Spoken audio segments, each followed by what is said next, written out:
Good morning guys. Today is February 3. Tatlong araw na simula nung nag-Ramadan. And welcome to another day. Another day of becoming a full-time trader. So, medyo may na yung boses ko. Sakit yung lalamunan ko. And at the same time, may mga tulog pa. Baka marinig tayo. So, nandito ko sa labas para kunin yung aking nilabhan. Okay? At marami ng buhangin.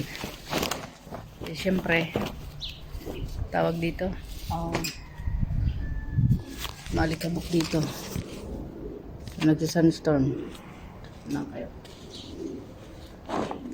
Kunin ko lang ito ng madalian kasi nga, I hope na naririnig nyo. Maghahatid ako ng ganito. So, kailangan natin itong madali. Mamaya, kapansahin ko ito.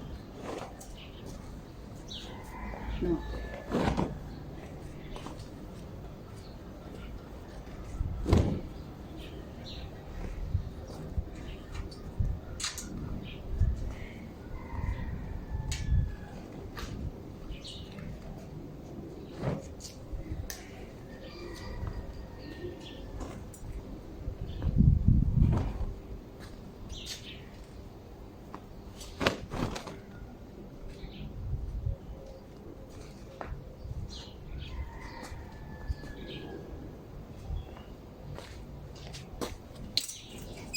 So ayun guys, wait lang.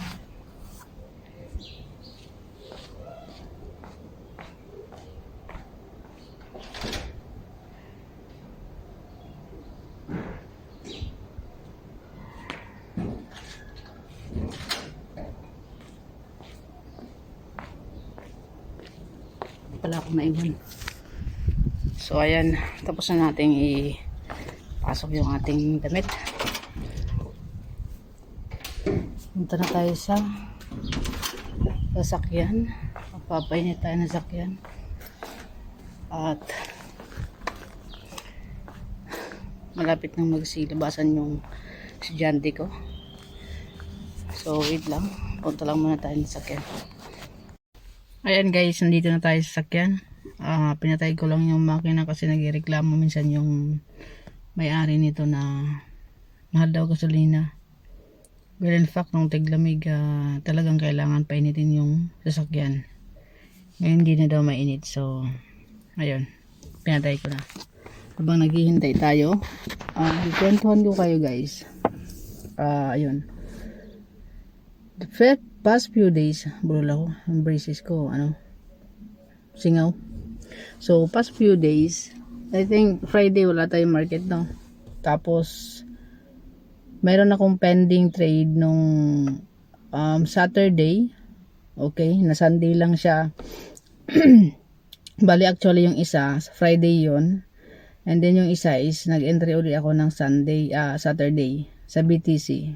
Okay? So last Sunday kahapon lang siya na TP. Mga around 3 AM ata ng madaling araw. I don't know. Hindi ko masyado natingnan yung Ngayon, syempre wala tayong nagpump yung BTC kahapon. Mga around,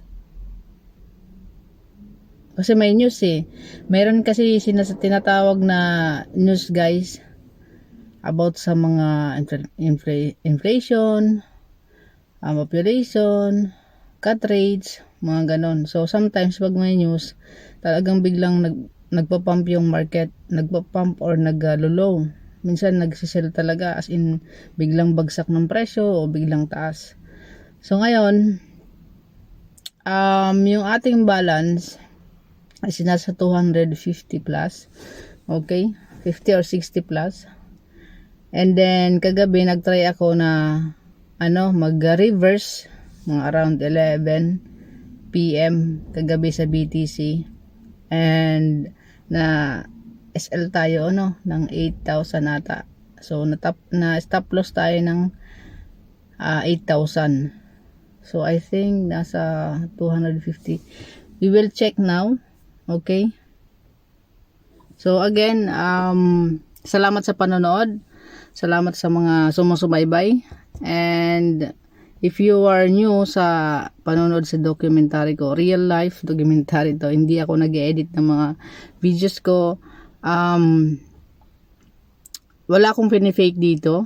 Lahat ng nakikita nyo na pinapakita ko is in real time siya. Okay? So walang mga kumbaga transition or something na ginagamit ko for editing apps. As in wala.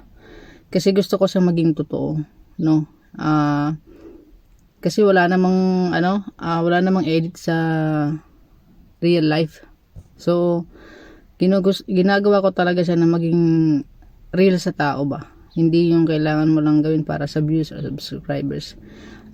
Given na lang yon if you were subscribe or like sa video ko, but I'm more on documenting my journey, okay? To look forward or to look backwards after the result might happen for this kind of journey. So, excited ako na gawin siya araw-araw. Sometimes not, pero I'm still doing it kasi part siya ng process. Okay? So, ginagawa ko to, the reason why bakit ginagawa ko to is I don't want me to work for how many years here and abroad. Okay? Sa ibang tao na at the end of the day, wala ka ng lakas, hindi ka na makapagbakasyon, tatanda ka na, and everything goes down na lahat ng OFW walang ipon. Okay? Kadalasan talaga, hindi lahat, kadalasan walang ipon. So, I'm making this content na worth it. Okay, na yung FX kasi is lifetime siya. So, yung knowledge hindi na rin siya mawawala pag once na natutunan mo na. So, dino-document ko to kasi gusto kong may balikan ako after ko matapos dito. So, okay, I am thinking about years kung hanggang kailan lang ako pwede magtrabaho dito, and I will be choosing to become a full-time trader na alam mo yon, magsiset ka lang ng SL mo, stop loss mo and everything. It's like you're treating FX as a business kasi nga forex exchange siya. So hindi mo na kailangan meron kang establishment like alam niyo yon, like yung pupunta ka ng money exchange, okay, para mag-exchange ng pera. So magiging trabaho mo to, ikaw lang yung mismong amo, wala kang audit, wala kang as in kumbaga sasabay ka lang sa market. What I mean is ikaw ang bahala sa sarili mo kung ano ba, gambling ba yung gagawin mo sa forex or gagawin mo siyang business. So yan guys, marami kang madidevelop. For me, marami kang madidevelop dito. Wait lang guys, may tumatawag na. So ayun guys, in-inform lang ako na sasabay na daw, sabay na daw sila lalabas. Tama naman kasi pabalik-balik nakakapagod guys. So ayun, kumbaga it's up to you. Kumbaga totoo naman talaga, ikaw lang yung mag-handle ng life mo, kung saan mo gusto pumunta, kung anong gusto mong gawin sa buhay mo, 'di ba? So kung ano yung pino-focus natin, yun talaga yung magiging outcome. Okay? So sa success kasi, the thing na kung ano yung gap between sa success tsaka sa'yo is the actions. Okay? Kung wala tayong ginagawang actions towards our goals or dreams or ambitions, wala talaga. Okay?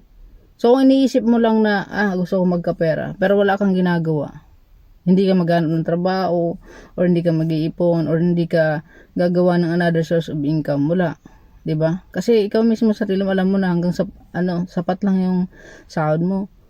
So wala pang katapusan, wala ka ng pera. So yun na-realize ko guys. And now kagabi nagising ako ng around 4 AM. Hindi ko alam kung bakit.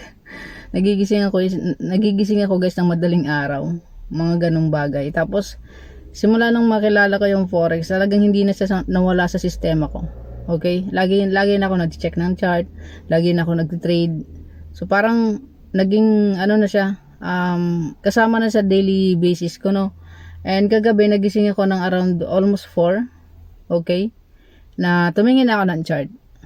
Okay, tumingin ako ng chart, nagplot ako ng sell, ng mga sell limit or buy limit sa BTC and gold.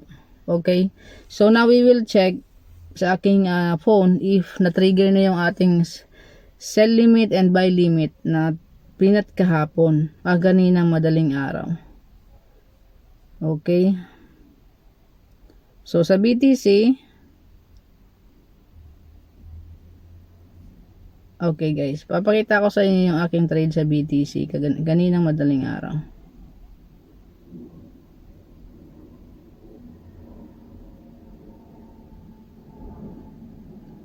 So ito siya, kung makikita nyo, papakita ko sa inyo, wait. Kasi hindi, may araw, dito tayo, papakita ko sa inyo guys. Ayun siya, nasa 4,000 na may get yung ano niya, profit niya. Malabo kasi hindi nyo makita. Okay, so mag ano tayo mamaya sa charts. Ano lang to, na-trigger siya, di ko alam kung anong oras. Pero ngayon is nasa 4,000 na siya. Okay, so bitingnan naman natin siya sa gold. Okay, sa gold naman, na-trigger din. Makikita nyo. Yung dalawang, yung nasa gitna guys, ang nasa, kumbaga, TP mo. Yung nasa baba, stop loss. Yung nasa taas is, take profit. So, ayan, dalawa na yung running natin. Trades. Meron pa pala akong isa sa Euro USD. Okay. O, kung makikita nyo guys, naka-blue pa yung nasa gitna kasi naka-buy limit ako dito. Okay, so hindi lang hindi lang isang currency pair yung pinapractice ko sa aking strategy.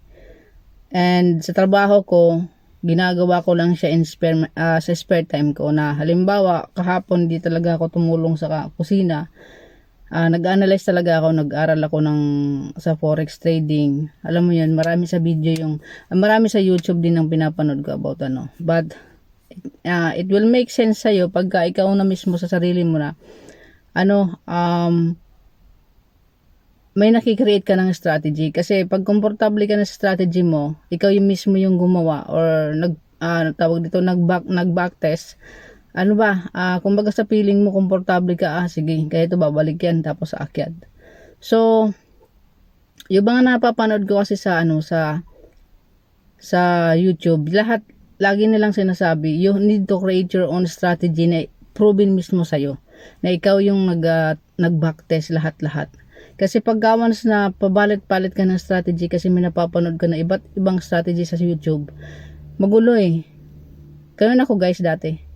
For how many years? Siguro, way back 2018 nung siguro mga 2 years pa lang ako papalit-palit ng strategy. And this strategy, ngayong taon lang to.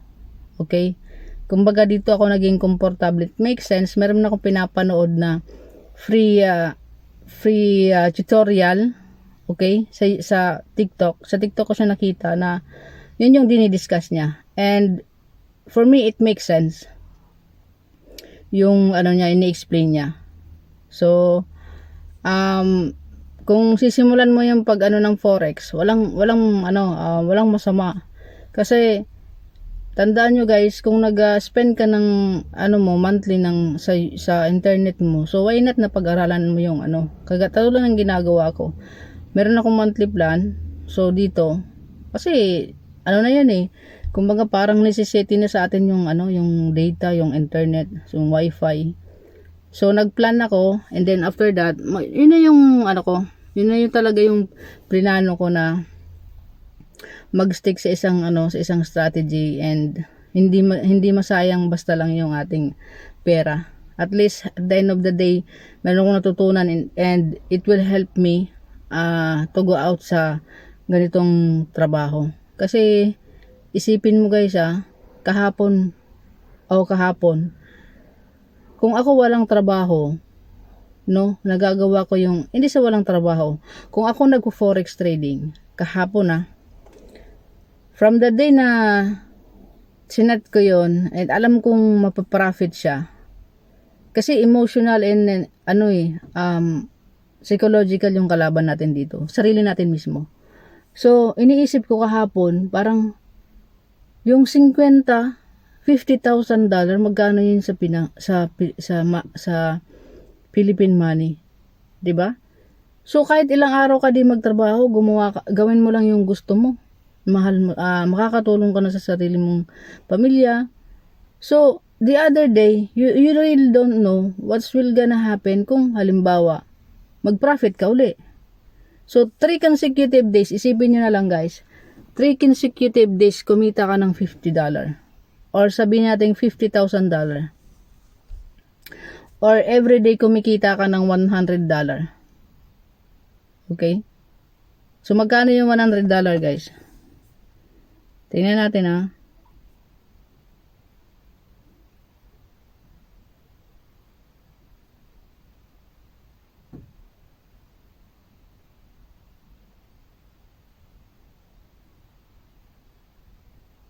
Oh guys, 5,000, 5,700. Nahulog. Nahulog na naman. Kaya na guys, nahulog. So, kung kumikita ka ng $100 per day, it's worth 5,000 pesos sa Pinas. 5,700. Depende sa palitan. Isipin mo, kung ikaw mismo, sa sarili mo, komportable ka na sa create mong strategy and kumikita ka ng $100 per day, 5K sa isang araw sa Philippine Piso. 'Di ba? Kung magte-trade ka ng 5 days a week, 5 days a week. Sabihin na natin naka $300 ka lang sa 3 araw. Kasi loss ang dalawa. May kita ka pa rin. 'Di ba? So risk management yung pinaka-importante. Yun yung nakita kong kagandahan ng forex trading. So guys, we will continue discussing discussing this. Baka mamaya magsilabasan na sila. Hindi ko na naman, alam mo yun, parang pinatay ko na naman bigla yung video. Kasi nga ayaw kong makita nila, which is minsan nahuhuli na lang ako sa kwarto, but I don't like to see me doing another thing kasi alam nyo na, sasabihin niya hindi mo nagagawa trabaho mo. So see you again guys, i-upload ko yung video na ginawa ko kung paano ko nag-plot kaninang madaling araw. But wala lang yun guys, wala lang sound, turo lang tsaka ganito kasi nga may tulog. 'Di ba? Nagising nga yung isa kasi Muslim, 'di ba? Mag-aano sila, kakain ng mga alas 3. Tapos tulog uli. So, see you again guys sa chart mamaya. Okay? Magtrabaho muna ako.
So ayan guys, tapos na tayo maghatid.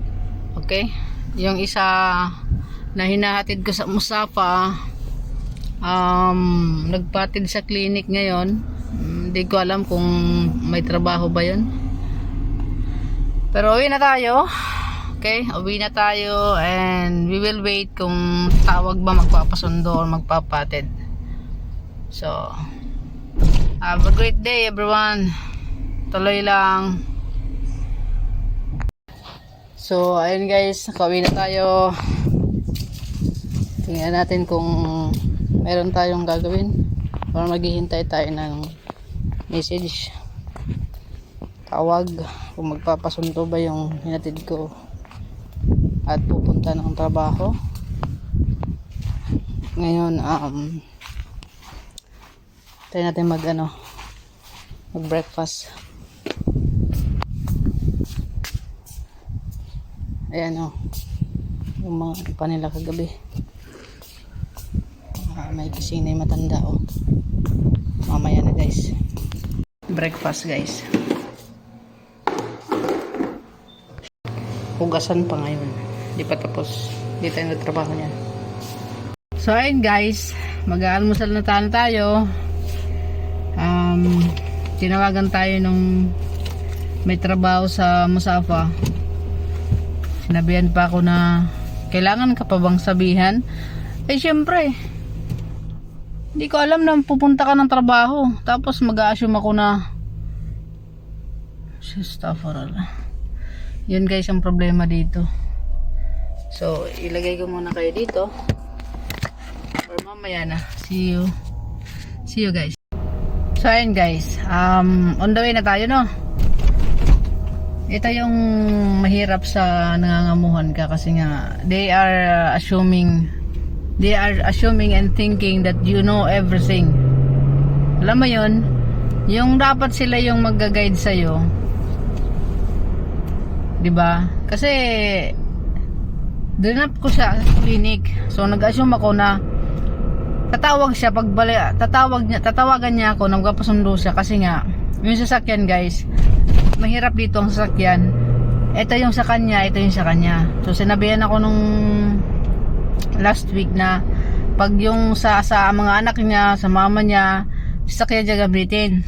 Pero kung halimbawa dito sa kapatid niya, asawa ng itong susunduin ko, sasakyan daw nila gamitin ko. So di ba? Hay, konting tiis na lang. Konting tiis guys, mga 2 taon hanggang 3. Malapit na. So sige, trabaho muna ako. Trabaho muna tayo para sa ekonomiya. So ayun guys, bahay na tayo. Pero magliligpit ako ng mga gamit ko. Okay? Kasi medyo magulo. So before ako magligpit, bibisitahin natin yung chart.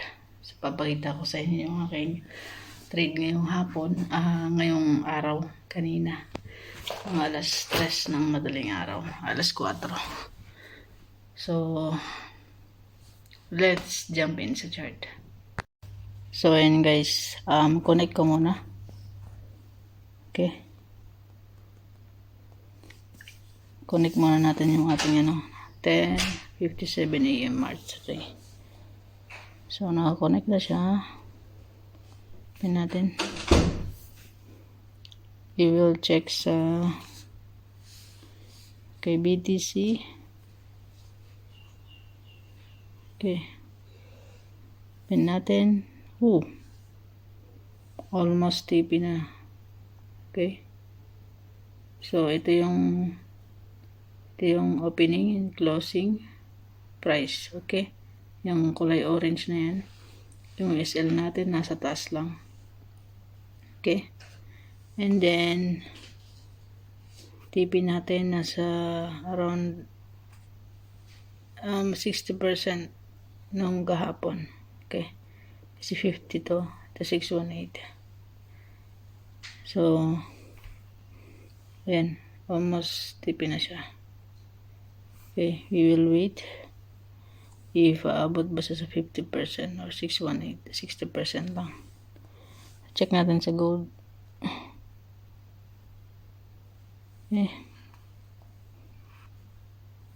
Okay, and makita nyo dalawa yung aking trade dito. Ayan. Yung isa na trigger na. Okay. And I think yung isa na SL. No. You will check sa history. Dalawa lang pa rin trade ko. So, account history. Wala. Wala yung isa. Hindi nakaano. Pero natin mag-buy limit. Ito yung kagabi guys na trade ko. Ito nasabi ko sa inyo na SL. Ito yung almost 2 days before na TP. Okay. So, our balance now is 259,000. This is our unrealized profit today. Okay. So, ayan. Punta tayo sa 15 minutes. Okay. So, gold to. As you can see, there's 2. Okay. So, ang gagawin natin dito, i-buy limit natin siya. Huwag na lang. Kasi meron akong dalawang buy limit guys. Ito yan, dito yan. Ito, lagay natin to buy limit. Yeah, you will put this as a buy limit, okay? Buy limit. So, ang buy limit ito 861.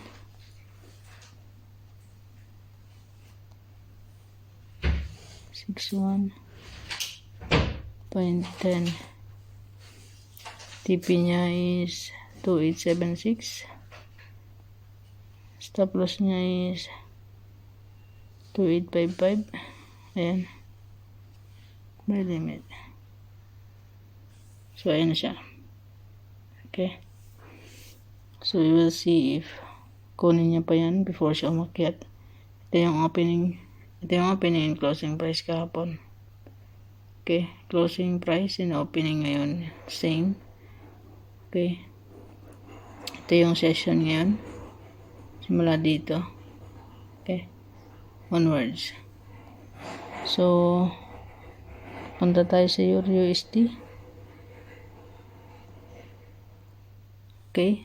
Dito naman, we will wait na matrigger na yung ating buy limit. Ayan.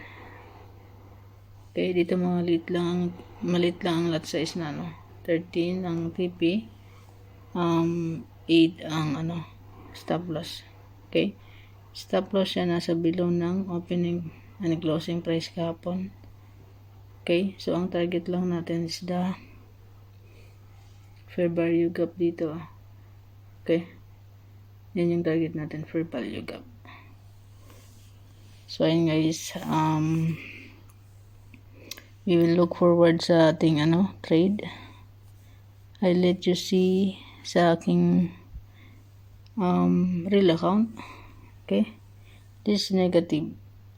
This is my real account. Papakita ko sa inyo totoo yan. Okay. Ang real account ko is may 1.08 USD. This is demo. May kita nyo, demo. Okay. If I click that,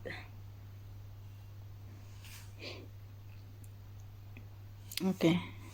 Yan yung I deposit or withdraw. So, this is my real account. Okay. So, saka na tayo lalagay ng tawag dito, ng totoong pera. Ngayon, demo muna tayo. And then, sa demo kasi pwede kang lagay ng pera. Okay? So, maglalagay tayo ng pera. Kailangan pa mag-update. So, saka na guys. Lalagyan natin siya ng $100 and then papaikutin natin. Okay? So, ito yung phone ko. Okay? So, namomonitor ko siya. Okay? 300 plus more and then you will hit TP na. Okay? So, I'll see you guys later for the continuation. At ako ay may gagawin. See? Taran! Bababa ko pa yung malita ko doon. See you again, guys. So, ayan guys. Lalayas na naman ako. Kakatid ko lang ng isang bata na sinundo ko. Yung matanda naman, nitid ko sa ospital kasi may appointment. Ngayon, kumuha lang ako guys ng almusal ko. Ito. Yung kahapon. At tayo hindi naman Muslim. Pero hindi lang ako nagpapagita na kumakain kasi syempre respeto sa kanila. Yung tago-tago lang tayo sa pagkain dito sa labas kasi alam mo na, noon hinuhuli yung mga tao na nakikita nila sa daan pagka Ramadan na kumakain, may multa. So ngayon hindi na siguro maigpit ka masyado kasi may mga bukas na nga ngayon. Alam mo yun, kainan. So ngayon pupunta ka ng school, dalawang bata na makulit. Sundin ko kasi yung oras nila halos pare-pareho kasi Ramadan nga. Ngayon pagkatapos ko dito sa dalawang maliit, yung isa naman na malaki, yung high school, pagkatapos dalawang bata elementary.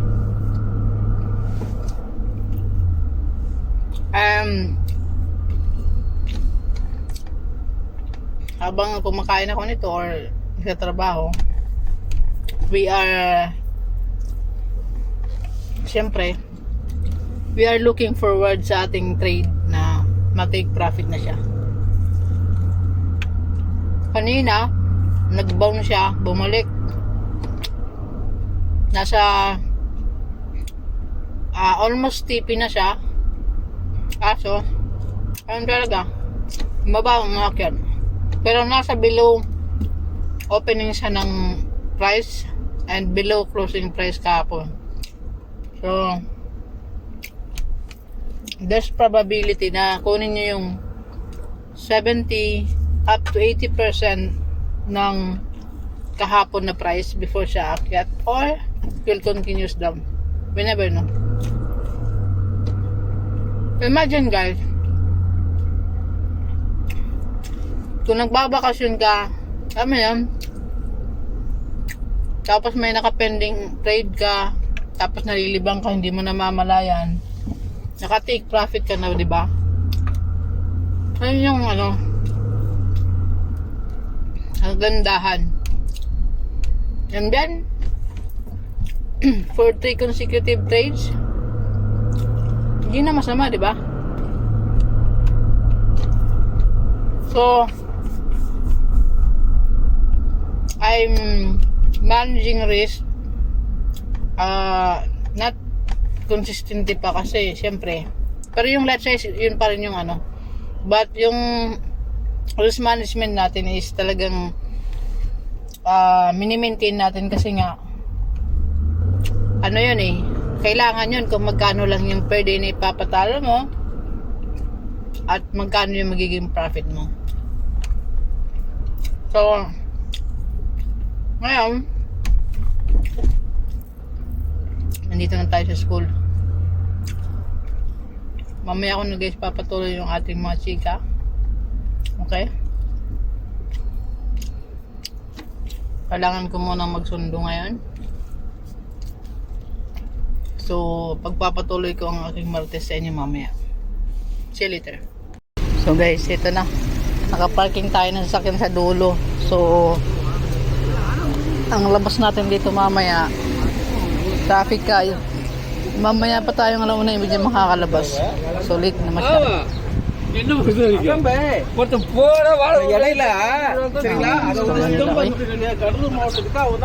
Sila lang magkain, hindi yan. Siyempre. Sige guys, sundo na ako. So guys, habang nagsundo ako, chinek ko yung aking trade. Around I think 1 PM or 12 na TP na siya. So diba ang ganda? Trade ka lang tapos magpa-profit ka. Ayan o, 13,000 na TP na siya. Sundo muna ako. Hello guys, ayan na. Going to hospital naman tayo para sunduin yung matanda kasi kanina hinatid ko doon, may appointment. Ngayon naman pagkababa ng mga bata, diretso na ako sa matanda kasi tapos na eh. Ngayon kanina inutusan pa akong meron pa daw sunduin sa university. Ayun, at mabuti kinancel, kunin nilang daw ng kapatid. And sakit sa ulo guys, yung yung alam mo yung parang gusto mo agad mabilis ang trabaho na tawag dito, magsibabaan sila sa sakyan ng kusa, alam mo yun.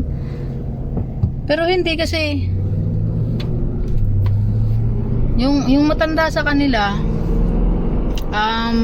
walang pakialam eh, bumaba ng sasakyan pero hindi man lang inalalayan na kunin na yung mga bata pa. Wala silang common sense. So mahirap talaga pag nangangamuhan, alam mo yan. That's why it's very important na we seek new skills, diba, para mayroon kang growth. Kasi pagka hindi tayo nagsisik ng another knowledge or skills ba, hindi ako marunong magmaneho dati. Talagang pinorso ko na, alam mo yun, magkaroon ng lisensya, magkaroon ng skills kasi nga yun na, mahirap lalo na kung ako nagtrabaho rin ako, tumutulong ako sa bahay. But the thing is, they will take all the benefits from you na hindi sila marunong sumunod sa kontrata. Kasi nasa poder ka nila eh. Okay? Talagang wala kang kahit mag-complain ka, wala kang magagawa kasi may pinirmahan ka eh. At the same time, for me, inisip ko na lang na every day it's a new day, lilipas yung mga itong sitwasyon na nakakapagod, nakakaburyo, alam mo yun. That's why yung FX, yung forex trading, yung pagtitrade ko, nakakatulong sa akin kasi nalilibang yung utak ko na hindi na lang intindihin or accept yung mga bagay na hindi ko kontrolado. Kasi nga, this job will help me to fund a real account. That's why mahalaga na, alam mo yun, yung sakripisyo mo maging worth it. Kasi mahirap yung, alam mo yun, tatrabaho tayo, the end of the day wala kang ipon, wala kang naipundar. Yun yung pinakang tawag dito, mahirap. Kapag once na nagtrabaho tayo ng ilang taon, pagkatapos wala kang makita sa sarili mo, as in wala, even family mo, pag wala ka na rin, diba? So dapat talagang mag-create ka ng another source of income, learn new skills. So ayun guys, malapit na ako. Pagpapatuloy ko ang aking kwento mamaya habang titingin tayo ng chart. See you again. So ayun guys, kakarating lang natin. So naghihintay pa. Hindi pa rin tapos. Mamadaliin ko lang itong ililigpit kasi mamaya sa ibang bahay kami. Ayun, sa ibang bahay kami maghahaponan. So nilinis ko yung cabinet ko guys na bago. Kasi feeling ko mabaho siya. Kaya ayun, nilaban ko lahat ng damit ko. Magliligpit lang ako guys. Tapos mamaya mag-charge tayo. So guys, diba sabi ko mag-aalo tayo. Mag-charge tayo pagkatapos kong maglinis. Ayun. May kumatok. Pagkatok. Putos.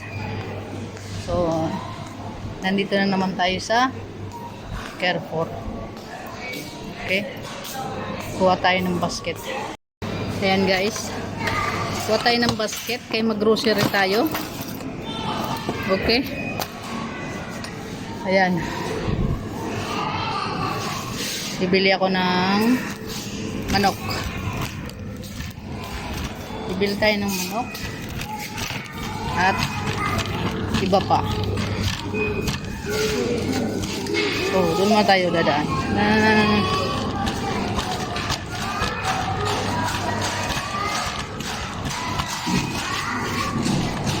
Sige guys, mamimili muna ako guys.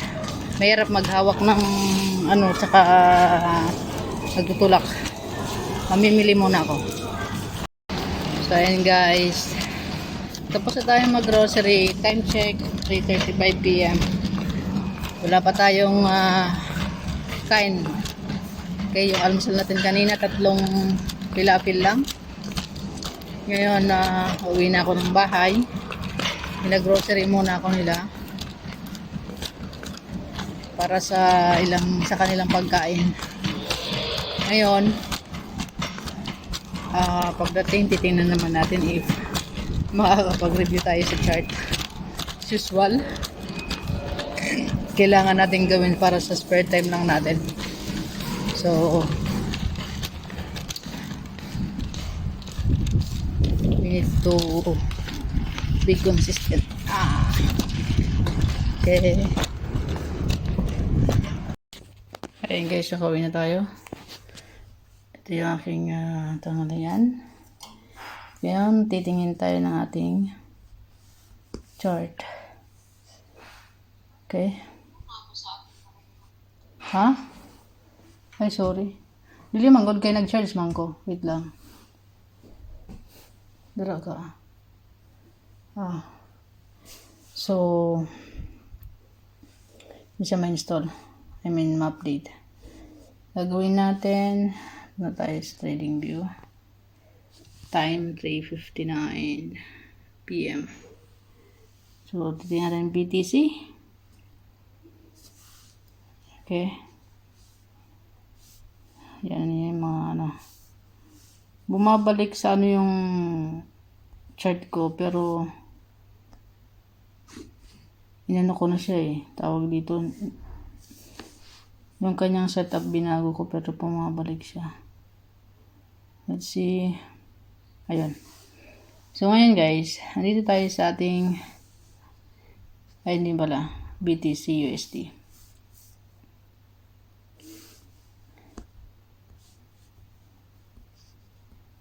So napakasimple lang ng strategy nito. Okay? So as you can see, ito yung tinatawag na value area. Yung binax ko na yan. Okay, value area. Ito yung kanyang 618. Sa 50%. Okay. So nasa bearish ako kung entry ko is sell. So pababa siya. Katapos, punta tayo ng 4 hours. La marid. La marid. Ano marid? La. Tapos, eto guys. Ayan siya. Okay, hindi pa masyado na yung ano. So, ito yung session niya. Okay. Yung trading session niya. 4 hours. Okay. Tatanggalin ko tong news mamaya kasi may sa news. Ayan, napunta nyo. Okay, may news yan pag gaganyan. So, kanina nag-entry tayo kung nakita nyo. Sell limit sa below closing price kahapon at opening price ngayong araw. Okay, ito 4 hours tong candle na to. Kumbaga parang pre-session to. Tapos ito na yung sa Tokyo session. Yan, may kita nyo. Nasa Tokyo session pa tayo. So ngayon, nakita natin sa 2 hours, sa 1 hour time frame na nag-pullback na siya at hindi siya lumalabas dun sa price kung saan yung opening ngayong araw at closing kahapon. Okay, so dito na-trigger yung ating sell limit and na-take profit siya around 12. May kita nyo, around 12 p.m. London session. Okay, so titingnan natin yung pinakita ko yun sa inyo kanina, di ba, habang nagsusundo ako. So, history. Ayan. 13K. So, balik tayo sa chart. Now, hindi tayo mag-e-entry na dito. Okay? Kasi tapos na tayo, hihintayin natin ito umakyat. Okay, dito sa opening price again, kung mag-pullback siya. Pag nag-pullback siya guys, hindi siya lumabas sa opening price ngayon, there's a probability na bumaba uli siya. Hanggang dito sa 80% yan. Okay? Kasi ito yung 60% niya eh. Nasa 80% dito sa part na to. Okay? So, goods yung ating trade ngayon. Tingnan natin sa gold. Meron tayong entry dito na 2. Ayun, na-TP na din. Okay. As you can see, na-TP na yung isa. Okay, ito yun. Okay. Ito pala. Okay, ito. So, ngayon lang guys na-TP. Ayan, nakita nyo. Ngayon lang na-TP. 797. Ayan o, pag-uwi ko, alas 3. Alas 4 pala. So, ngayon lang siya na-TP. Ngayon, kung makikita nyo, ang Tokyo session, nag-opening ang price. Okay? Umakyat. Pagka pasok ng 50% ay 80% bumaba uli. Nag-pullback siya. Near sa price kung saan nag-open yung session ngayon at yung closing price kahapon. Okay? And pagpasok ng London session, ayun, kinontinuous ng London session yung bullish trend. Ayun na siya. Palabas na siya ng value area kung saan most traded kahapon. Okay? So, titingnan naman natin yung USD ko na trade kung na-trigger na ba siya. Almost. Di ba? Almost matriggered yung ating ayan nakikita nyo. So it's always been above or below sa opening price or closing price kahapon. Kung makikita nyo dito, binalikan niya lang yung 50%. Okay? Kung makikita nyo, 50% lang siya. Yan yung kahapon. Papakita ko sa inyo yung daily niya. Ayan. Nasa bearish, galing taas pababa, so nag-anticipate tayo na matrigger yung bullish natin. Yan, kung makikita nyo, yung candle hindi na siya as in, bumaba siya. Okay, 50% yung wick niya dito sa value area natin, and then ayun na, umakyat na siya sa 1 hour.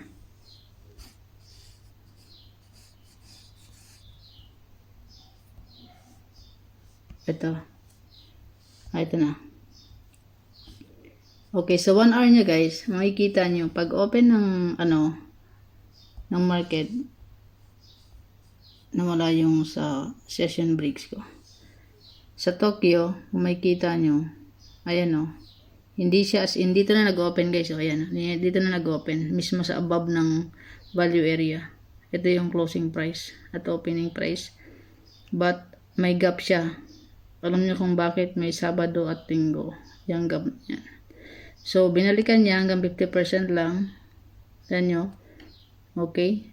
Nasa above, ano siya, moving average natin. And at the same time, nasa above 50% siya. Okay. London session. Boom. Makyat. Kung na-trigger niya to, by now, TP na siya. Tingnan nyo. Okay, so ganun talaga. See you again tomorrow for another trades. Okay? Ox na yung ating 13 plus 7 nasa 14k yung trade natin. Ito kahapon yung loss na yan. So we will minimize or maximize our trade every day. Okay? 3 to 5 trades lang sa maghapon. So siyala, bababaan natin yung lot size or even hindi na. But the thing is, kailangan natin siyang i-maintain or consistent na na entry. Yung ganito. So whenever I have time, gagawin ko yung ganitong para makakreate tayo ng strategy na at least 60% profitable every day. So see you in my next video. Have a good day.